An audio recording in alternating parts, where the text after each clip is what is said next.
সেই হাইটের আমরা যে লাইনটা এখানে দেখতে পাচ্ছি, রেড লাইন একটা আমি দেখুন মার্ক করেছি, সেই রেড লাইনটাকে এখানে বলা হচ্ছে অ্যাসেন্ডার। এখানে ডিসেন্ডার 3 নম্বর হয়েছে ডিসেন্ডার। ডিসেন্ডার কাকে বলছে? ডিসেন্ডার হলো এই অক্ষরের নিম্নগামী উল্লম্ব। তো ঊর্ধ্বগামী উল্লম্ব যেটা, সেটাকে বলা হচ্ছে অ্যাসেন্ডার, আর নিম্নগামী উল্লম্ব, ভালো করে লক্ষ্য করুন, আমরা ছোটবেলায় যখন এবিসিডি আমাদের শেখানো হতো এভাবেই কিন্তু শেখানো হতো। এখন আমরা বড় হয়ে আবার এবিসিডি শিখছি টাইপোগ্রাফি হিসেবে, গ্রাফিক্স ডিজাইন শিখতে গিয়ে। তো এই যে নিম্নগামী যে উলম্বটা, মানে উলম্ব মানে লাইন, সোজা কথায় এই লাইনটাকে বলা হচ্ছে ডিসেন্ডার। অ্যাসেন্ডার আর ডিসেন্ডার, এটুকু কি ক্লিয়ার হয়েছে? এটা একদম সহজ জিনিস, একদম সহজ জিনিস, একটু একটু করে শিখবো, একটু একটু করে এগিয়ে যাবো, চিন্তা নেই। আমি আপনাদের কাছে একটু করে শেখাবো, একটু করে আমি আপনাদের কাছে এসে জিজ্ঞেস করব। বাহ বাহ, একদম সহজ জিনিস, কিচ্ছু নেই এর মধ্যে। ওকে, প্রত্যেকেই আমরা বুঝতে পেরেছি। এগুলো লিখে না দিলে পরে ভুলে যাব তো, ওই জন্য আমি খাতা নিয়ে বসতে বলেছিলাম। খাতা নিয়ে বসুন, এগুলো নোট করুন, ঠিক আছে? ওকে, আবার আমি আমার পিডিএফ এ ফিরে যাই। অ্যাসেন্ডার ডিসেন্ডার আমাদের ক্লিয়ার হয়ে গেছে। এবার আসি বেস লাইন কি জিনিস আর ক্যাপ হাইট কি জিনিস। এগুলো আমরা এই যে যখন এই অ্যাসেন্ডার পড়ছিলাম, এখানে আমরা একটুখানি দেখছিলাম কোথায় বেস লাইন লেখা রয়েছে, দেখুন বেস লাইন। আমি যখন পড়ছিলাম বেস লাইন, তো অনেকেই বোঝা যায়নি যে বেস লাইনটা আসলে কি। এবারে আমরা শিখবো যে বেস লাইনটা আসলে কি। চলুন বেস লাইনটা কি দেখে নিই। কিছুই না, একদম এই যে বেস লাইন হলো অদৃশ্য রেখা যার উপর পাঠ্যের একটি রেখা থাকে। মেটেরিয়াল ডিজাইনে পাঠ্য এবং একটি উপাদানের মধ্যে উল্লম্ব দূরত্ব পরিমাপের জন্য বেস লাইন একটি গুরুত্বপূর্ণ স্পেসিফিকেশন। কিছুই না, আমি দেখুন একটা ছবির মাধ্যমে বুঝিয়ে দিয়েছি যে বেস লাইনটা অ্যাকচুয়ালি কি জিনিস, ঠিক আছে? এই যে একদম প্রত্যেকের একটা যে মাপ, এই যে আমাদের ক্যাপস, ওখানে আমি দেখুন দেখিয়েছিলাম, ভালো করে লক্ষ্য করবেন প্রত্যেকটা ইমেজের মধ্যে যে ডিসেন্ডারের, এটা খুব একটা যে ডিফারেন্স বলবো তাও না, ডিসেন্ডার আর বেস লাইন। এই দেখুন ভালো করে লক্ষ্য করুন, ডিসেন্ডারের লাইনটা ভালো করে লক্ষ্য করুন, আর বেস লাইনের লাইনটা ভালো করে লক্ষ্য করুন, দুটোর মধ্যে ডিফারেন্স কিছুই নেই। বোঝা গেল? এটা হচ্ছে বেস লাইন। আর নিচে দেখা যাচ্ছে ক্যাপ হাইট। ক্যাপ হাইটটা কোনটা? ক্যাপ। ক্যাপ আমরা অনেকেই এই ওয়ার্ডটার সাথে কিন্তু পরিচিত। যখনই ওই টাইপ করি আমরা কিছু, বারবার বলি যে ক্যাপস ক্যাপস লকটা অন কর, ক্যাপস লকটা অন করে টাইপ কর। তো ওই থেকে ওখান থেকেই এসছে ক্যাপ, ক্যাপ হাইট। তো ক্যাপ মানে আমরা যখন ক্যাপস লক অন করি তখন কি হয়, বড় হাতের যে লেটার সেগুলোর সাহায্যে আমরা টাইপ করতে পারি। তো এখানে বড় হাতের লেটারের যে হাইটটা, বড় হাতের লেটারের যে হাইট, সেটাকে আমরা বলি ক্যাপ হাইট। এখানে অ্যাসেন্ডারের সাথে গুলিয়ে ফেলবেন না। অ্যাসেন্ডারটা দেখুন আমি কোথায় মার্ক করেছি, অ্যাসেন্ডার মার্ক করেছি আমি স্মল লেটারে। অনেকেই এই অ্যাসেন্ডার ডিসেন্ডার আর এই বেস লাইন ক্যাপ হাইটের মধ্যে গুলিয়ে ফেলে।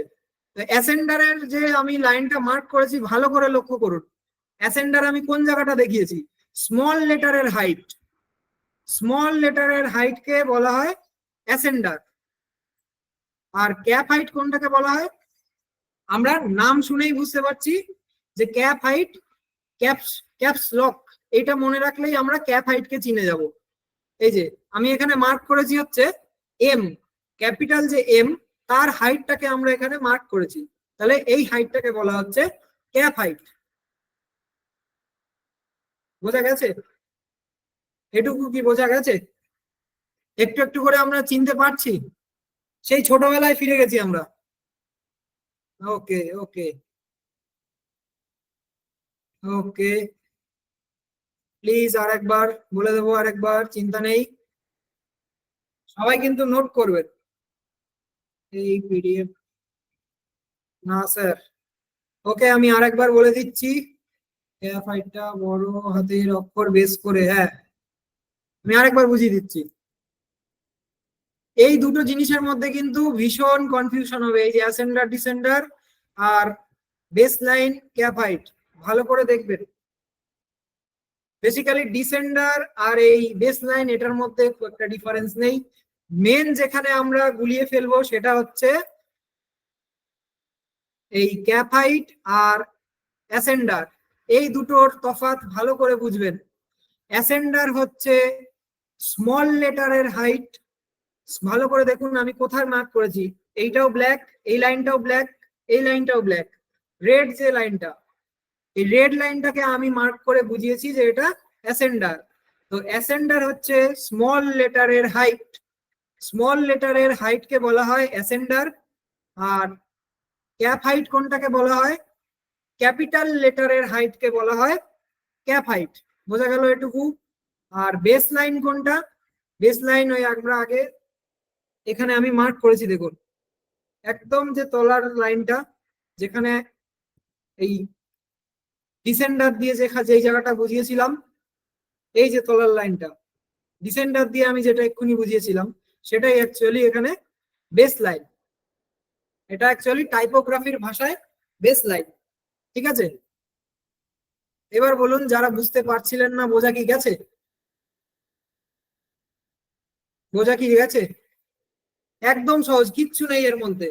কিন্তু এই টাইপোগ্রাফি ছাড়া আমাদের গ্রাফিক ডিজাইনার হওয়া সম্ভব নয়, কারণ এই টাইপোগ্রাফি যতদিন আমরা গ্রাফিক্স ডিজাইন করব ততদিন আমাদের এইগুলো লাগবেই লাগবে, বুঝা গেল?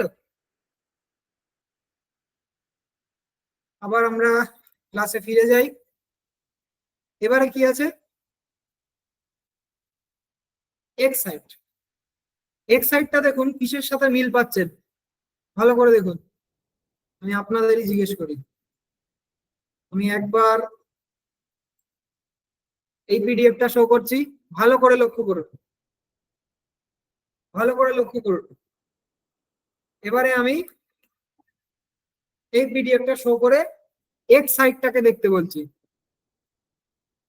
ভালো করে লক্ষ্য করুন এক্স সাইডটা, দেখেছেন? এইবারে আমাকে বলুন যে এই এক্স সাইড কিসের সাথে মিল পাওয়া যাচ্ছে, বলুন দেখি। এক্স সাইডটা কিসের সাথে মিল পাওয়া যাচ্ছে, অ্যাসেন্ডার অ্যাসেন্ডার অ্যাসেন্ডার, গুড। এই তো আমরা শিখছি, একটু একটু করে শিখছি, বাহ। তাহলে তো আমাকে তো আর বোঝাতেই হবে না, আমার কাজ কমে গেল। ওকে চলুন আমি একবার বুঝিয়ে দিই। তো এক্স সাইডটা অ্যাকচুয়ালি কিছুই না, আমরা যেটা অ্যাসেন্ডার পড়েছিলাম, ঠিক আছে, টাইপোগ্রাফির ভাষায় আমরা ওটাকে বলছি এক্স সাইড, ঠিক আছে। এক্স সাইডটা আর কিছুই না, এক্স উচ্চতা একটি টাইপফেসের জন্য ছোট হাতের অক্ষরের উচ্চতাকে নির্দেশ করে। অ্যাসেন্ডারেও আমরা পড়ে এসেছিলাম যে ছোট হাতের অক্ষরের যে হাইটটা সেটাকে আমরা অ্যাসেন্ডার বলছি, ঠিক আছে। এটি নির্দেশ করে যে টাইপফেসের প্রতিটি লিফ কতটা লম্বা বা ছোট হবে। তো এটাই হচ্ছে অ্যাকচুয়ালি এক্স সাইড, ঠিক আছে। এবারে আমরা দারুণ একটা ইন্টারেস্টিং জিনিসে যাব, যেটাকে আমাকে প্র্যাকটিক্যালি দেখাতে হবে। কি লেখা আছে এখানে, কার্নিং। কার্নিং কি জিনিস, চলুন আগে প্র্যাকটিক্যালি দেখে আসি যে অ্যাকচুয়ালি কার্নিংটা কি জিনিস। ছবিটা ভালো করে দেখুন, আমি সময় দিচ্ছি চিন্তা নেই, ভালো করে ছবিটার দিকে লক্ষ্য করুন। আমি যখন প্র্যাকটিক্যালি দেখাবো একদম ক্লিয়ার হয়ে যাবে যে কার্নিং জিনিসটা কি। কার্নিংটার সাথে আপনারা একটু পরিচিত হয়েছেন আগের দিনই, আমি আরেকবার একটু দেখিয়ে দিই, দেখালেই চিনতে পারবেন, একদম সহজ। এটা ফন্টটা একটু চেঞ্জ করে নিই, এই ফন্টটা আমার একদম আমার ভালো লাগে।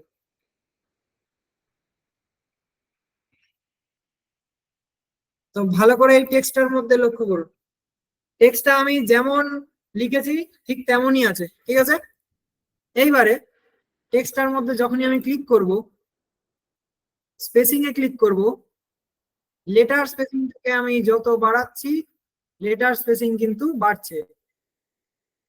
অ্যাকচুয়ালি কার্নিং হচ্ছে এই লেটার স্পেসিংটা, প্রত্যেকটা লেটারের মাঝে যে স্পেসটা ক্রিয়েট হয় সেই স্পেসটাকেই বলা হয় কার্নিং। এখানে আমরা স্পেসটা বাড়ালাম, এখানে গিয়ে আমি যদি স্পেসটাকে কমিয়ে দিই, মনে করুন শূন্য করে দিলাম পুরো, তাও কিন্তু এটা কার্নিং এর মধ্যেই রয়েছে। কেন? কারণ প্রত্যেকটা লেটারের মাঝে একটা নির্দিষ্ট গ্যাপ রয়েছে। এই টার্ম গুলোর সাথে এখন থেকে পরিচয় বাড়িয়ে নিন, কারণ আমরা যখন গ্রাফিক ডিজাইনার হব বলে এখানে এসছি, তো এই টার্ম গুলো আমাদের কিন্তু অবশ্যই জানা উচিত, কারণ আমরা হব প্রফেশনাল। কিছু প্রফেশনাল টার্ম আমাদের জানতে হবে। কাউকে যখন বলবো যে একটা লেটার স্পেসিং, আর কাউকে যখন বলবো যে একটা কার্নিং, তাহলে ভাববে ওরে বাবা, নিশ্চয়ই এর মধ্যে নিশ্চয়ই কোনো জ্ঞান আছে। তো সেই জন্য কার্নিংটা কি জিনিস, তো এইভাবেই আমরা কিছু প্রফেশনাল টার্ম কিন্তু অবশ্যই আমাদের মনে রাখতে হবে।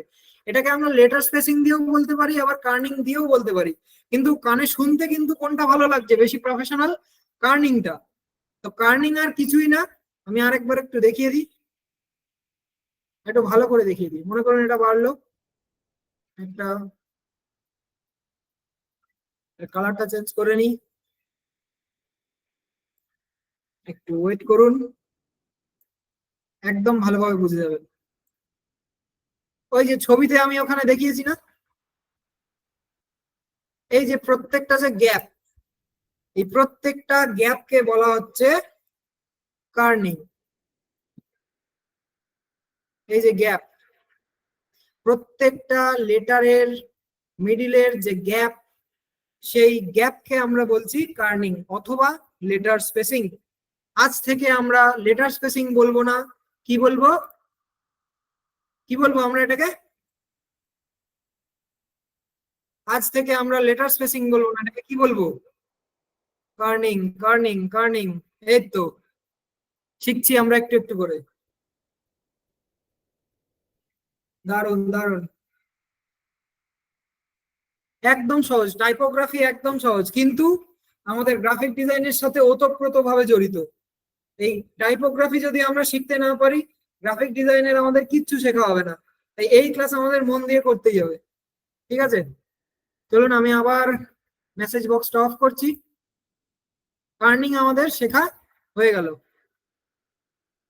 লেটার স্পেসিং সমান সমান কার্নিং, সেম জিনিস। পরে কি আছে দেখি? শেরিফ আর সেন্স শেরিফ, এই দুটো জিনিস ভালো করে শুনবেন। শেরিফ কি আর সেন্স শেরিফ কি?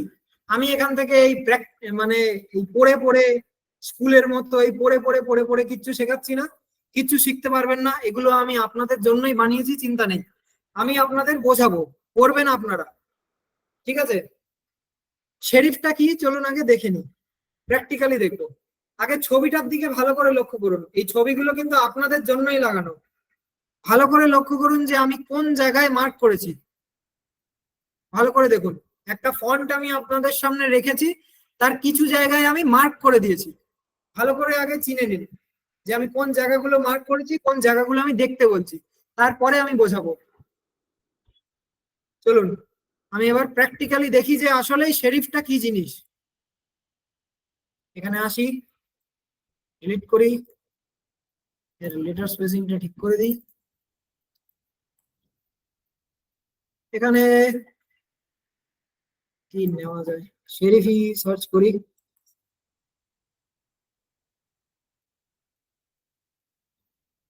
রেগুলারের দিকে রাখবো, বোল্ড, বোল্ডই থাক।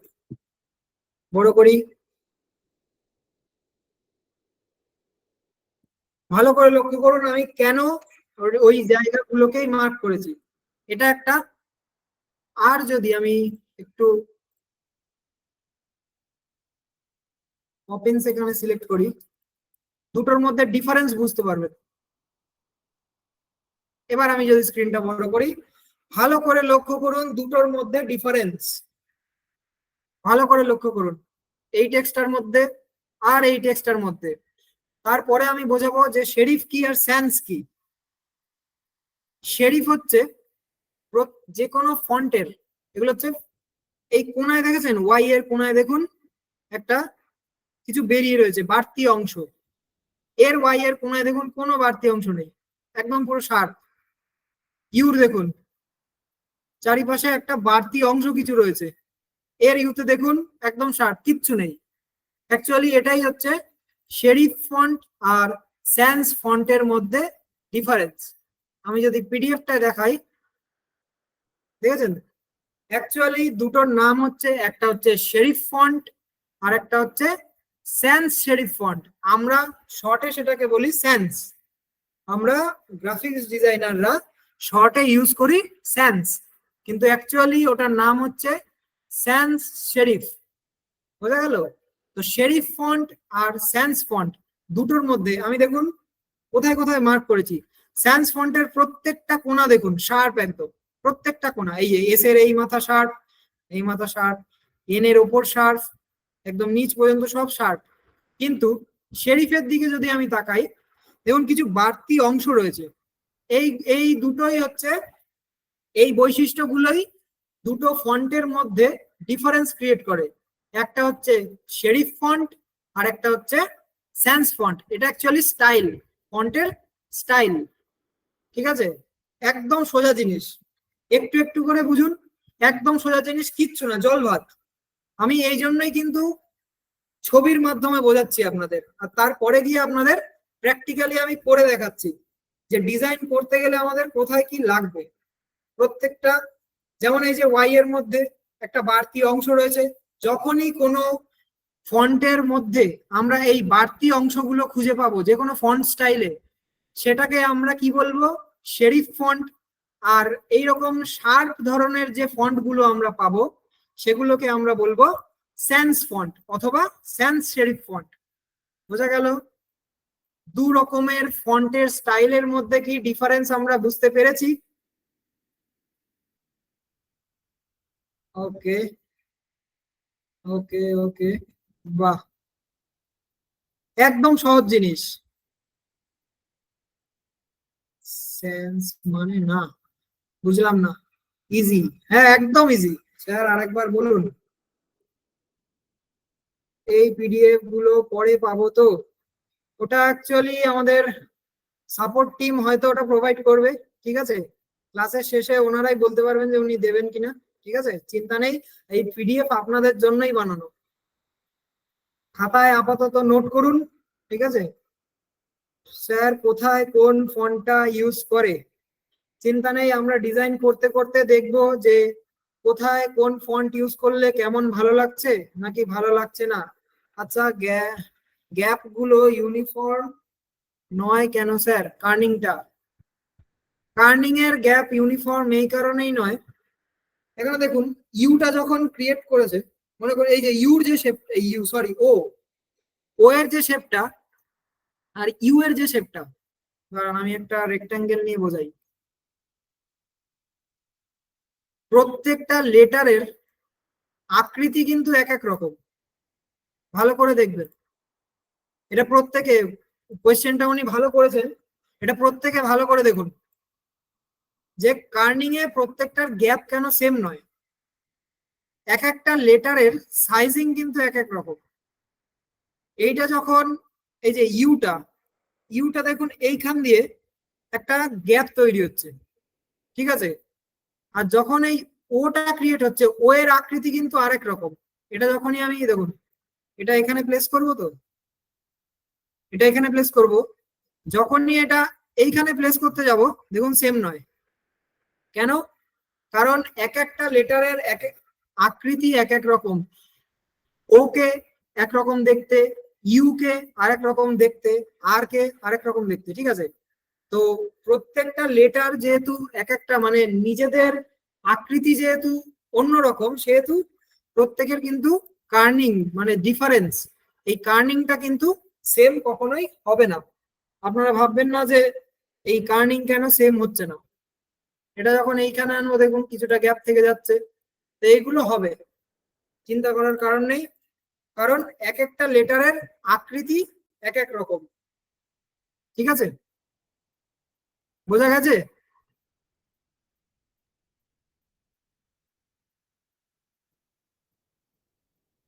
ওকে,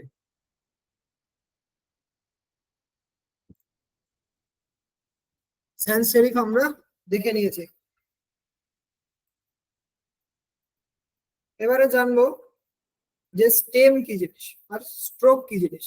স্টেম আর কিছুই না, স্টেম হলো এই যে আমি যেই জায়গাগুলো মার্ক করেছি প্রত্যেকটা অক্ষরের একটা প্রধান লাইন থাকে, প্রত্যেকটা অক্ষরের একটা প্রধান লাইন থাকে, এই লাইনগুলোকেই বলা হচ্ছে স্টেম। যদি আমি এখানে দেখি, আমি কোথায় লিখেছিলাম, এই যে পি আর ইউ ওয়াই প্রত্যেকের কিন্তু এক একটা লাইন রয়েছে, দেখুন মেন লাইন যেটাকে বলে। কালারটা চেঞ্জ করি,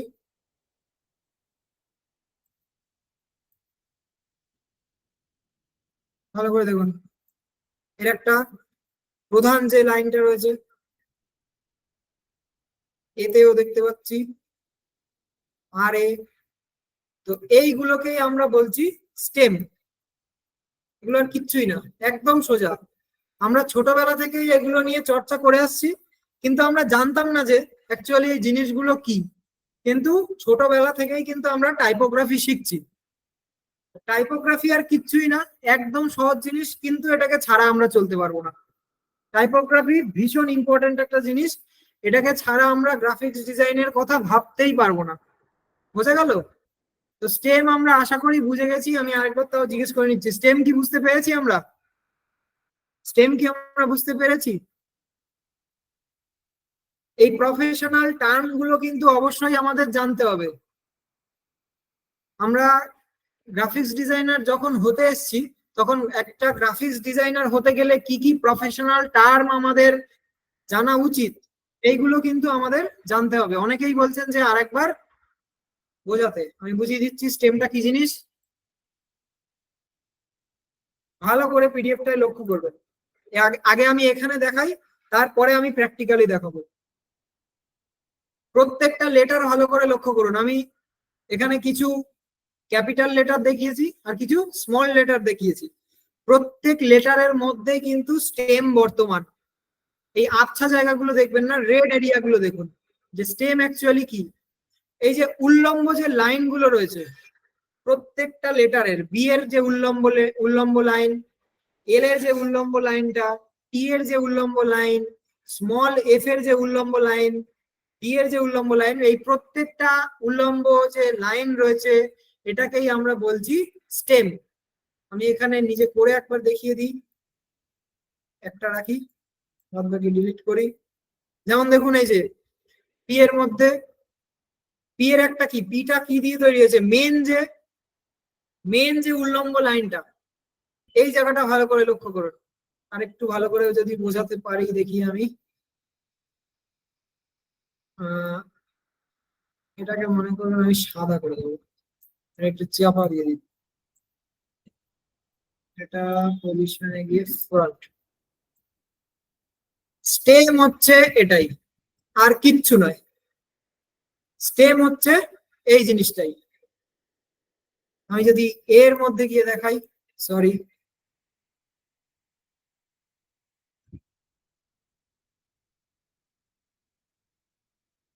স্টেম হচ্ছে এই জিনিসটাই। বোঝা গেল? যে কোনো লেটার, সেটা ক্যাপিটাল লেটারও হতে পারে, স্মল লেটারও হতে পারে, যে কোনো লেটারের যে উল্লম্ব লাইনটা থাকে সেই উল্লম্ব লাইনটাকেই বলা হয় স্টেম। আপনাদের বোঝানোর জন্য আমি দেখুন এই যে এর এই পাশটা কিন্তু ঢাকা দিয়ে দিয়েছি, এই যে এর এই পাশটা আমি ঢাকা দিয়ে দিয়েছি, যে অ্যাকচুয়ালি স্মল লেটারের এর মধ্যে স্টেম কোনটা সেটা বোঝানোর জন্য আমি এর যে বাড়তি অংশটুকু সেটা আমি ঢাকা দিয়ে দিয়েছি। এটাই হচ্ছে স্টেম। যারা বুঝতে পারছিলেন না এবার বলুন স্টেম কি, বোঝা গেছে?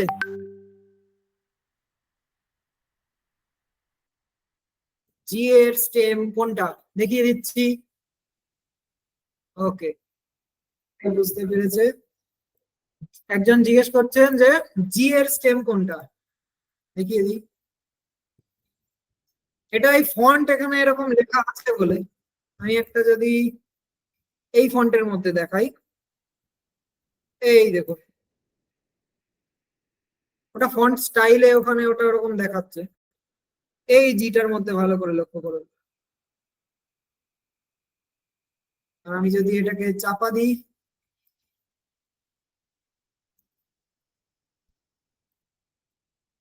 করে দিই সাদা, সামনে নিয়ে আসি।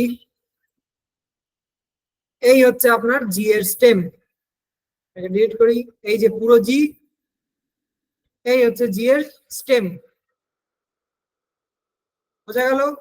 কে একজন জিজ্ঞেস করছিলেন যে জি এর স্টেম কোনটা, বোঝা গেছে? জি এর স্টেম, জি এর স্টেম বোঝা গেছে? ওকে। এইচ এর দুটো, হ্যাঁ ওকে, স্টেম হয়ে গেছে। এইবারে আমরা দেখি। একজন জিজ্ঞেস করলেন যে ও এর আর সি, এই যে এগুলোর মধ্যে কোনো স্টেম আমরা খুঁজে পাবো না, এগুলোর মধ্যে আমরা কোনো স্টেম খুঁজে পাবো না। ঠিক আছে, স্টেম হলো। এবারে হচ্ছে স্ট্রোক। স্ট্রোকটা কি জিনিস? ভালো করে লক্ষ্য করুন আমার ছবিটার দিকে, ভালো করে লক্ষ্য করুন যে পিছনে একটা কালো অরিজিনাল এসটা লেখা আছে, তার মধ্যে নীল দাগ দিয়ে আমি কিছু একটা করেছি। ঠিক আছে, স্ট্রোক। এবারে ওপরের লাইনটা পড়ুন। এবারে স্ট্রোক লেটার ফর্মের প্রধান অংশকে বোঝায়। কি বলছে? স্ট্রোক লেটার ফর্মের প্রধান অংশকে বোঝায়। পিছনে যে লেটার ফর্মটা রয়েছে, এটা প্রধান যে অংশটা, এস এর প্রধান অংশ কোনটা? এই যে নীল দিয়ে যে আমি মার্ক করেছি, এটা হচ্ছে এস এর প্রধান অংশ। এটাই হচ্ছে অ্যাকচুয়ালি স্ট্রোক। একটা লেটারের স্ট্রোক হচ্ছে এটাই, আর কিচ্ছু নয়। মেন যে শেপটা, ওই মেন যে শেপ, ওটাকেই বলা হচ্ছে স্ট্রোক। স্ট্রোক আর কিচ্ছু না। আমার মনে হচ্ছে এটা একটু কনফিউজিং, আমি তাও একটু জিজ্ঞেস করে নিই। স্টেম, এই সরি, স্ট্রোক কি বোঝা যাচ্ছে নাকি আবার বোঝাতে হবে? আর একবার। ঠিক হয়নি না? ওকে, অনেকেই বুঝতে পেরেছেন, অনেকেই আরেকবার বোঝাতে হবে। আচ্ছা, আমি আরেকটু ক্লিয়ার করে আরেকটু সহজ করে বোঝাচ্ছি।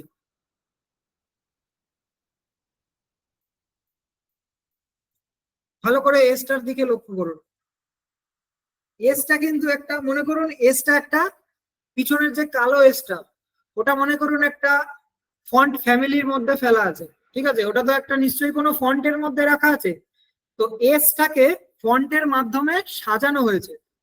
পিছনের যে কালো যে এসটা, ওটাকে ফন্টের মাধ্যমে এই বাড়তি অংশগুলোকে কিন্তু বানানো হয়েছে। এই যে বাড়তি অংশগুলো, এগুলো কিন্তু অ্যাকচুয়ালি ফন্ট স্টাইল।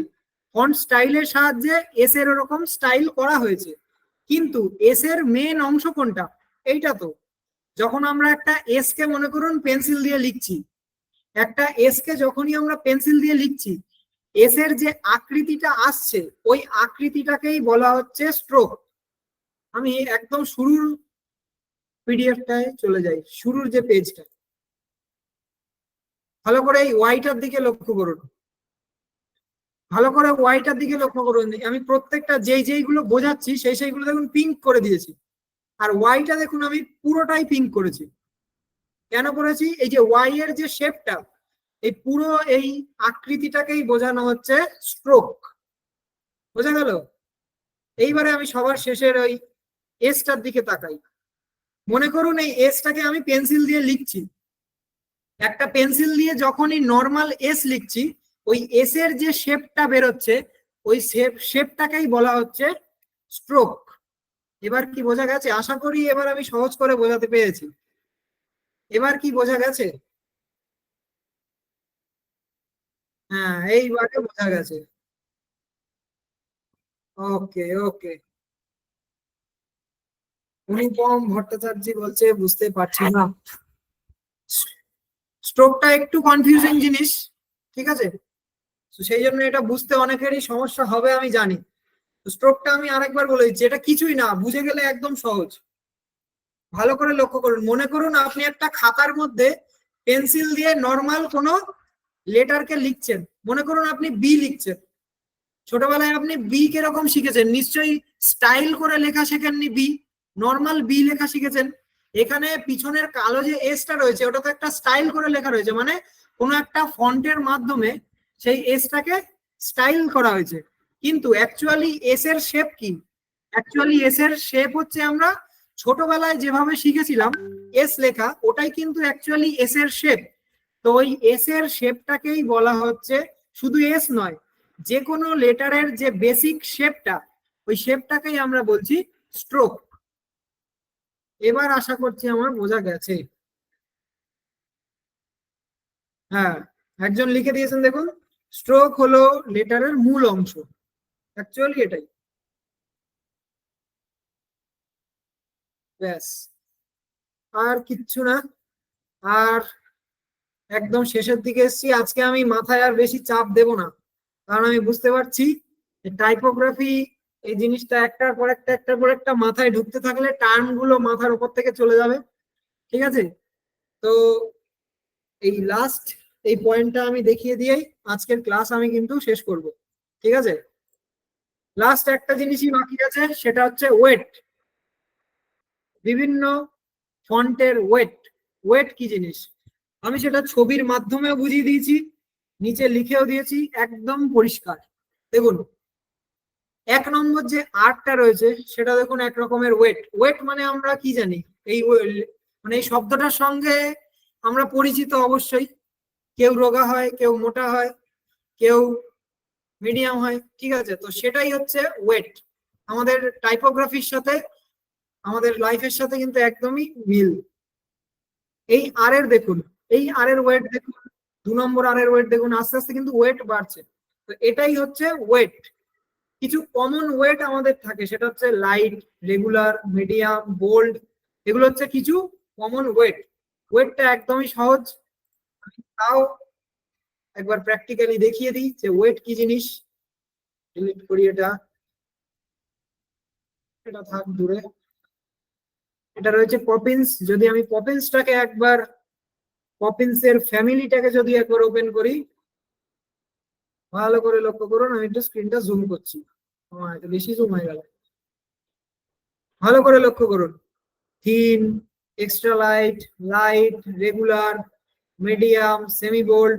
দেখেই আমরা বুঝতে পারছি যে ধীরে ধীরে ওয়েট বাড়ছে, ধীরে ধীরে ওয়েট কমছে। এবারে ডান দিকে এই টেক্সটার দিকে ভালো করে লক্ষ্য করুন, thin, extra light, light, regular, medium, semi bold, bold, extra bold. এগুলো কিন্তু ধীরে ধীরে ওয়েট বাড়ছে। তো বেসিক যে কোনো ফন্টে বা কোনো ফন্টে এরকম ফ্যামিলি কিন্তু নাও থাকতে পারে। আমি বারবার বলছি, যে কোনো ফন্টে এরকম ফ্যামিলি নাও থাকতে পারে। কোনো ফন্টে গিয়ে আবার যখন এই ওয়েট পাবেন না, ফন্টের ফ্যামিলি পাবেন না, তখন ঘাবড়ে যাবেন না। কারণ ওই ফন্টটা ওইভাবেই তৈরি। এই পপিন্স ফন্টটা এতগুলো ওয়েট দিয়েই তৈরি। ঠিক আছে, যে কোনো মানে এক একটা ফন্ট এক এক রকমের ওয়েট দিয়েই তৈরি। ঠিক আছে, তো বেসিক কিছু, আমি এই কথাগুলো কেন বললাম, কারণ প্রত্যেক ফন্টের যাদের ফ্যামিলি থাকে, তো প্রত্যেক ফন্টের বেসিক কিছু ওয়েট থাকে। যেমন রেগুলার, মিডিয়াম, সেমি বোল্ড, অনেকের নাও থাকতে পারে, বোল্ড। এই চারটে, রেগুলার, মিডিয়াম আর বোল্ড, এই চারটে হচ্ছে বেসিক ওয়েট।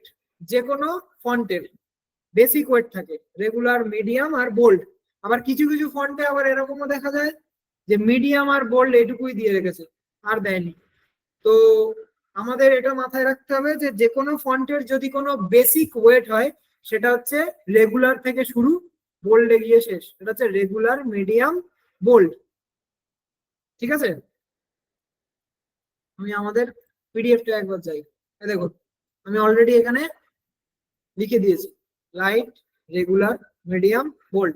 এই 4 ধরনের হচ্ছে কিছু বেসিক ওয়েট থাকে যে কোনো ফন্টের। তো এই ফন্টের মানে আমরা যখন ডিজাইন করব, তখন এই ফন্টের ওয়েট আমাদের ভীষণভাবে কাজে লাগবে। কেন, এই জায়গায় ভালো করে লক্ষ্য করুন। আমি যদি একটা পেজ নিই, অ্যাড এ হেডিং এ যখন আমি ক্লিক করছি, এটার দেখুন সাব হেডিং এ দেখুন, আর বডির মধ্যে দেখুন, প্রত্যেকের ওয়েটের মধ্যে ভালো করে দেখুন, ডিফারেন্স খুঁজে পাবেন। তো এইগুলোই আমাদের কিন্তু ডিজাইনের মধ্যে লাগবে। এই কারণেই আমাদের টাইপোগ্রাফি শেখা।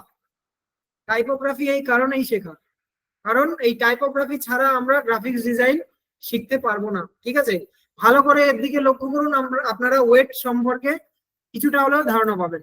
ঠিক আছে, বোঝা গেল? এটা তো বোঝা গেছে আশা করি, কারণ এটার মধ্যে কিছুই নেই। তার মানে ওয়েট সমান সমান বোল্ড থিকনেস, না ওয়েট সমান সমানই যে বোল্ড হবে তার কিন্তু কোনো কথা নেই। এগুলো প্রত্যেকটাই এক একটা ওয়েট। এই থিন একটা ওয়েট, এক্সট্রা লাইট একটা ওয়েট, লাইট একটা ওয়েট, রেগুলার একটা ওয়েট। প্রত্যেকের আলাদা আলাদা ওয়েট থাকে। আমরা যদি আমাদের দিয়ে বর্ণনা দিই, এক একটা মানুষের এক এক রকমের কিন্তু ওয়েট হয়। কারোর ওয়েট 40 কেজি, কারোর ওয়েট 50 কেজি, কারোর ওয়েট 60 কেজি। বোঝা গেল? তো প্রত্যেককেই কিন্তু আমরা ওয়েট বলছি।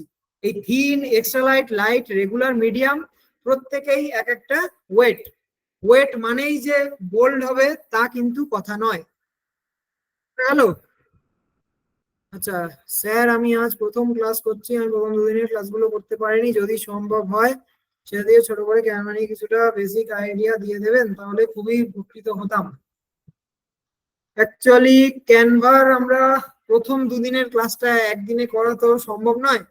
ঠিক আছে, ক্যানভার আমরা কিছুই শিখিনি প্রথম দুদিন, আসল ক্লাস আজকে থেকেই শুরু হয়েছে। প্রথম দুদিন আমরা যেটা শিখেছি সেটা হচ্ছে ক্যানভার ইন্টারফেস, ক্যানভা সম্পর্কে আমরা একটু চিনেছি। ঠিক আছে, আর কিছুই না। এরপরেও যদি আপনার কোনো প্রবলেম হয় আপনি আমাদের সাপোর্ট টিমে কল করবেন বা ফ্রি টাইমে আমাকে ফোন করবেন, আমি কিছুটা দেখিয়ে দেবো। ঠিক আছে, পুরো ক্লাস দেখানো সম্ভব নয়, আমি মেন মেন যে জায়গাগুলো দরকার সেগুলো আমি দেখিয়ে দেবো।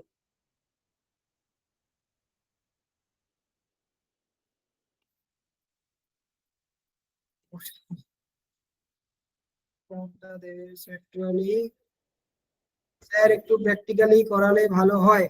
প্র্যাকটিক্যালি আমরা শিখবো, অবশ্যই শিখবো। আমরা গ্রাফিক্স ডিজাইন শিখছি মানে প্র্যাকটিক্যালি অবশ্যই শিখবো, কিন্তু গ্রাফিক্স ডিজাইন শেখার আগে যদি আমরা এই জিনিসগুলো না জানি আমরা কিন্তু প্র্যাকটিক্যালিও কোনো কাজ করতে পারবো না। আমি একটু দেখাই যে কোন কোন জিনিস, আমি একটু যদি টাইপোগ্রাফি রিলেটেড কিছু ডিজাইন এখন আপনাদের দেখাই যে কেন আমি এত বক বক করে টাইপোগ্রাফি শেখাচ্ছি, টাইপোগ্রাফির গুরুত্বটা কি। চলুন আমি একটু দেখাই, আপনি যখন বললেন আমি একটু দেখাই যে টাইপোগ্রাফির গুরুত্বটা কি। ঠিক আছে, আমি একটু স্ক্রিনটা অফ করছি, আমি কিছু ডিজাইন বের করে আনি, তারপরে আমি আবার স্ক্রিনটা প্রেজেন্ট করব।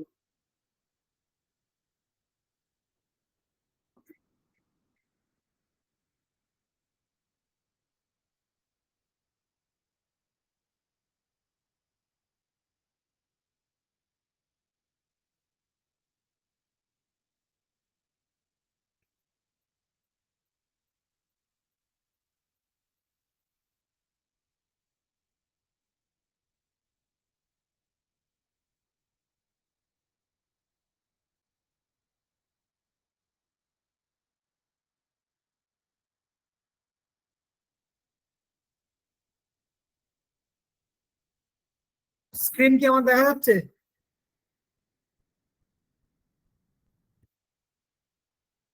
স্ক্রিন আমার দেখা যাচ্ছে? ওকে, চলুন আমি দেখাই যে এত বক বক করে কেন আমি এই টাইপোগ্রাফি শেখাচ্ছি, টাইপোগ্রাফির গুরুত্বটা কি। চলুন একবার দেখি একটা ডিজাইন। এই ডিজাইনটার মধ্যে ভালো করে লক্ষ্য করুন, এটা একটা, এটা আমি হাইড করে দিই। এটা একটা লিফলেট বা প্যাম্পলেট আমরা যেটাকে বলি। এটার মধ্যে দেখুন বেশিরভাগই কিন্তু যা রয়েছে টাইপোগ্রাফির কাজ। বিভিন্ন জায়গায় আমি বিভিন্ন রকমের ওয়েট ইউজ করেছি। ঠিক আছে, বিভিন্ন জায়গায় বিভিন্ন রকমের সাইজিং ইউজ করেছি। ঠিক আছে, তো এইগুলোর যখনই আমাদের এই মনে করুন আমি এই যে এই জায়গায় বোল্ড করেছি, এই জায়গায় লাইট রেখেছি, বা এই যে বিভিন্ন জায়গায় যে বিভিন্ন রকমের ওয়েট আমি ইউজ করেছি, এইগুলো ইউজ যদি আমি না করতে জানতাম তাহলে কিন্তু আমার প্যামফ্লেট কখনোই সুন্দর ডিজাইন হতো না। ঠিক আছে, ভালো করে দেখুন আরেকটা, এই যে এই জায়গায় দেখুন, যখন ভালো করে টাইপোগ্রাফি গুলোর দিকে লক্ষ্য করবেন, আমি যে ডিজাইনটা করেছি এক এক জায়গায় এক এক রকমের কিন্তু ওয়েট ফলো করা আছে। ঠিক আছে, তো এই টাইপোগ্রাফির এই ধারণাটা, বেসিক এই ধারণাটা যদি আমার না থাকতো আমি কিন্তু জানতে পারতাম না যে কোন জায়গায় কিরকম ওয়েটের ফন্ট ইউজ করতে হতো বা কোন জায়গায় কেমন ফন্ট ইউজ করতে হতো, এটা কিন্তু আমার জানা থাকতো না। মানে যদি আমি না জানতে পারতাম, আমি কিন্তু এই ডিজাইনটাকে কখনোই একটা সুন্দর ডিজাইন করতে পারতাম না। আমি যদি আরেকটা জিনিস দেখাই, এটা গেল বেসিক টাইপের।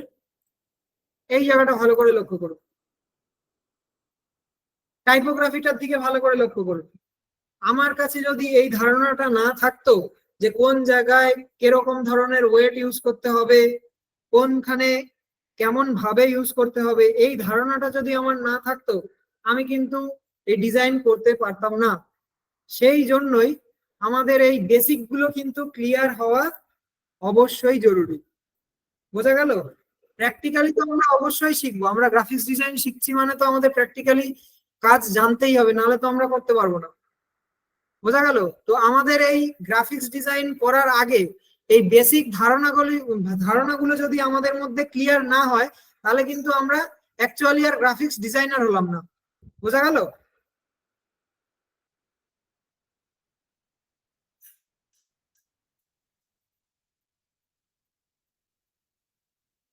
নামগুলো আরেকবার বলবেন, নাম কিসের নাম? স্যার কোন জায়গায় কোন ফন্ট হবে কিভাবে বুঝবো?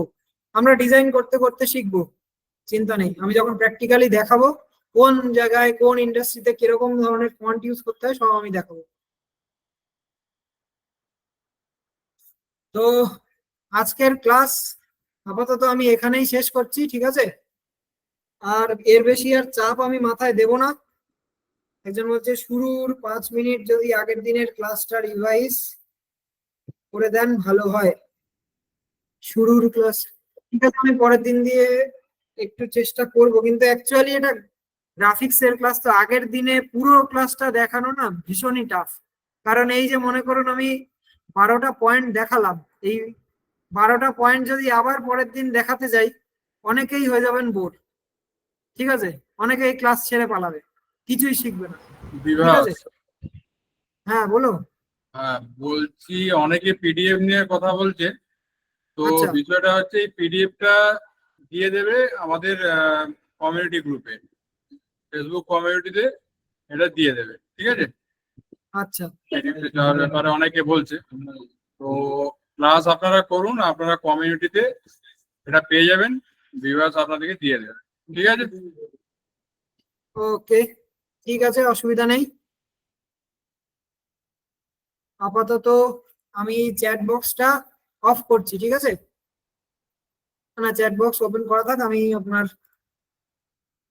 আপনারা হাত তুলতে থাকুন, তারপরে আমি আপনাদের মাইকটা অন করব। ততক্ষণ আমি আপনাদের এই যে পিডিএফটা, এই পিডিএফটা আমি আপনাদের একটা দেওয়ার ব্যবস্থা করি। আপনারা হাত তুলতে থাকুন, হ্যান্ড রাইজ করুন, আমি আসছি আপনাদের কাছে, ঠিক আছে?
তো আপনাদের এই যে টাইপোগ্রাফির পিডিএফটা, এটা আমি এই চ্যাট বক্সেই দিচ্ছি, কারণ আপনারা এত ধৈর্য ধরে এতক্ষণ ধরে আমাদের পুরো ক্লাসটা করেছেন। তো আপনাদের জন্য আমাদের একটা দায়িত্ব থাকে, কিছু এক্সট্রা পাওনা। ঠিক আছে, তো আমরা এই জন্য এটা এই ক্লাসের মধ্যেই দেব। লিঙ্কটা আমি চ্যাট বক্সে দিয়ে দিচ্ছি, আপনারা এখানে যান, গিয়ে পিডিএফটা ডাউনলোড করে নিন।